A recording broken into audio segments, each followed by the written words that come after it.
दोस्तों पिछली वीडियो में हमने बात की थी पीएलसी के इनपुट टर्मिनल्स होते हैं, पीएलसी के आउटपुट टर्मिनल्स होते हैं। इन इनपुट और आउटपुट टर्मिनल्स के बीच में जो कंट्रोल लॉजिक का इस्तेमाल किया जाता है, आज हम उसके बारे में बात करेंगे। हर कंट्रोल लॉजिक की एक प्रोग्रामिंग लैंग्वेज होती है और उस प्रोग्रामिंग लैंग्वेज की टोटल 5 टाइप्स होती हैं। सबसे पहली है लेटर डायग्राम, दूसरी सीक्वेंशियल फंक्शनल चार्ट्स, तीसरी है फंक्शनल ब्लॉक डायग्राम, चौथी है स्ट्रक्चर्ड टेक्स्ट और पाँचवीं है इंस्ट्रक्शन लिस्ट। और ये पांचों जो लैंग्वेजेस हैं ये आईसी सर्टिफाइड हैं। आज हम इन पांचों लैंग्वेजेस के बारे में एक एक करके जानकारी प्राप्त करेंगे। सबसे पहले हम बात करते हैं लेटर डायग्राम के बारे में। लेटर डायग्राम जैसा कि नाम से पता चल रहा है, ये एक सीडी की तरह होती है और वाकई में इस लैंग्वेज के अंदर हॉरिजॉन्टल और वर्टिकल लाइंस इस तरह से जुड़ी होती हैं कि एक सीडी की तरह दिखाई देती है। जो वर्टिकल लाइंस होती हैं उनको पावर लाइन भी बोला जाता है और यहाँ पे इनपुट और आउटपुट डिवाइसेस को सिंबॉलिक फॉर्म में दर्शाया जाता है और इन आउटपुट और इनपुट डिवाइसेस को कनेक्ट करने के लिए जो हॉरिजॉन्टल लाइंस का इस्तेमाल किया जाता है उनको रंग कहा जाता है। ये जो इनपुट और आउटपुट डिवाइसेस के सिंबल्स होते हैं ये अलग अलग तरह के होते हैं, जैसे एनओ कॉन्टैक्ट, एनसी कॉन्टैक्ट, कोयल आउटपुट और बहुत सारे अलग अलग सिंबल्स का इस्तेमाल इस लैंग्वेज के अंदर किया जाता है। उसके बाद जो दूसरी प्रोग्रामिंग लैंग्वेज है उसको सीक्वेंशियल फंक्शनल चार्ट बोला जाता है और इस लैंग्वेज के अंदर आपको मैं सबसे पहले बताना चाहूँगा कि आपने फ्लो डायग्राम के बारे में सुना होगा। फ्लो डायग्राम में एक फ्लो होता है, फ्लो का स्टार्ट होता है, फ्लो एंड होता है और बीच में बहुत सारी कंडीशंस होती हैं। इसी तरह पीएलसी में भी एसएफसी होता है जहाँ पे उस प्रोग्रामिंग का स्टार्ट होता है। स्टार्ट में एक स्टेप्स होते हैं और उसके बाद ट्रांजिशंस होती हैं, उसके बाद आउटपुट होती है। एसएफसी में बेसिकली 2 मोस्ट इम्पोर्टेंट एलिमेंट्स होते हैं, एक होता है स्टेप और दूसरा होता है ट्रांजिशन। स्टेप पूरे फ्लो का एक प्रोसेस होता है जो कि एक्टिव होने पर इसके साथ जुड़े सारे एलिमेंट्स को एक्टिव कर देता है। ट्रांजिशन एक कंडीशन की तरह काम करता है, ये पिछले स्टेप्स का स्टेटस नेक्स्ट स्टेप तक पहुंचाने का काम करता है। इसी तरह अगली जो प्रोग्रामिंग लैंग्वेज है उसको बोलते हैं functional block diagram. Functional block diagram में अलग अलग ब्लॉक्स होते हैं और इन अलग अलग ब्लॉक्स का अलग अलग काम होता है। इन ब्लॉक्स की इनपुट साइड होती है, इन ब्लॉक्स की आउटपुट साइड होती है। एक ब्लॉक की आउटपुट दूसरे ब्लॉक की इनपुट भी बन सकती है। अलग अलग ब्लॉक्स अलग अलग काम के लिए इस्तेमाल किए जाते हैं और इन ब्लॉक्स को हम लोग ज़्यादातर इस्तेमाल इसलिए करते हैं कि ये हमारा काम आसान कर देते हैं। जैसे कि आप स्क्रीन पे देख पा रहे हो, एक ऐड लॉजिक को, एक ऐड कंडीशन को बनाने के लिए मुझे लेटर डायग्राम में कई लाइंस को लिखना पड़ेगा, कई स्टेप्स को यूज़ करना पड़ेगा। बट यहाँ पे बहुत सिंपल है, 2 इनपुट और एक आउटपुट, 2 इनपुट को ऐड करके आउटपुट में देगा।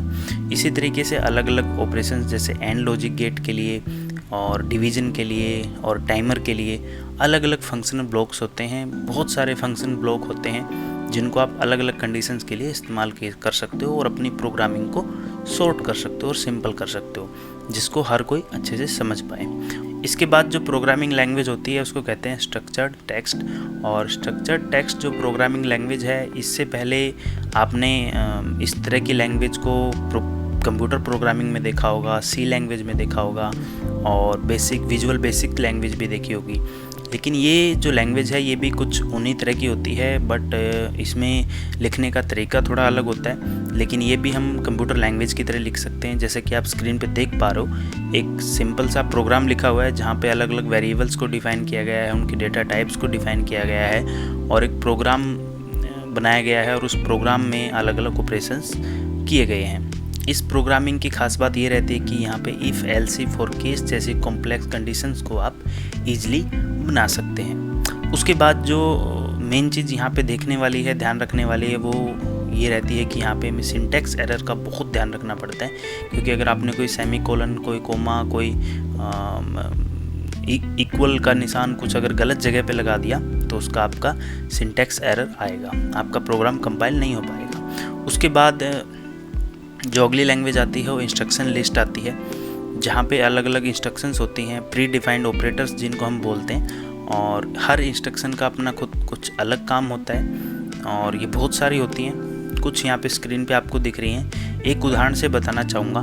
लेटर डायग्राम में मैं एक नॉर्मली ओपन कॉन्टैक्ट से एक कोयल ऑन कर रहा हूँ, तो इंस्ट्रक्शन लिस्ट में मैं इसको लिख रहा हूँ LDA STX, जो कि दिखने में एक स्किल पर्सन के लिए एक बहुत सिंपल है।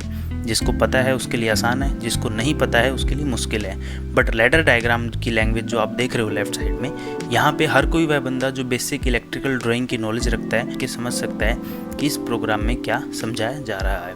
इसी के साथ साथ हमने आज 5 लैंग्वेज के बारे में बात की।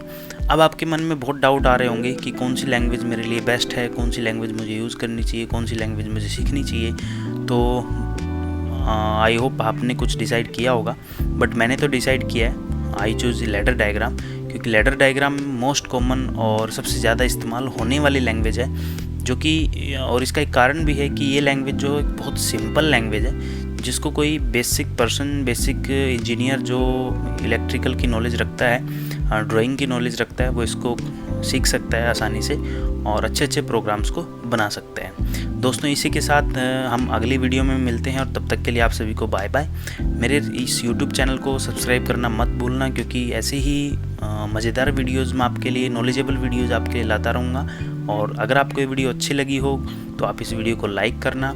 अगर आपको लगा हो कि आपकी ये वीडियो आपके किसी दोस्त के काम आ सकती है, किसी रिलेटिव के काम आ सकती है, किसी कलीग के काम आ सकती है, तो प्लीज़ इस वीडियो को शेयर कीजिएगा। और अगर आपके मन में कोई भी डाउट है, कोई भी सवाल है, कोई सुझाव है, तो प्लीज़ कमेंट कीजिएगा। और अगर आप मेरे से डायरेक्टली जुड़ना चाहते हैं तो वीडियो के डिस्क्रिप्शन में मैंने मेरे व्हाट्सएप ग्रुप का जो लिंक है वो डाल दिया है, तो आप उसके थ्रू मेरे से डायरेक्टली कनेक्ट हो सकते हैं। Thank you very much.